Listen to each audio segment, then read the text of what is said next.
Vabandus, ma ikka ei saa. Mul tekib tunne, et mis kuradis seltskond meil siin valitseb. Ja riigikontrolör ütleb, et eelarvest ei ole mitte midagi aru saada. Riigikontrolöril ei ole võimalik riigieelarvest midagi aru saada. Siin on tegelikult vist on tekkinud teatud rühm inimesi tõesti Eesti Vabariigis, kes kujutavad kette, et nemad kuidagi moodustavadki selle riigi. Ülejärgmine aasta.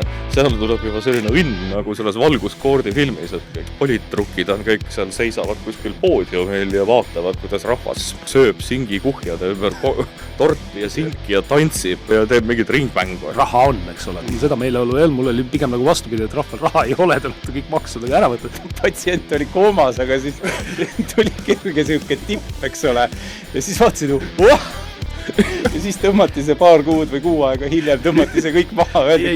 Siiski laip. See laip ikka, et see oli masin. See hakkabki meenutama sellist Põhja-Korea täielikku paralleelreaalsust, kus siis ütleme riigitelevisioonis diktor loeb pühaliku häälega ette, et nüüd on meie suur isa Kim Jong-un on leidnud meie toiduhädadele uue lahenduse, tulevad mingid hiigelküülikud või mingisugune imerohi.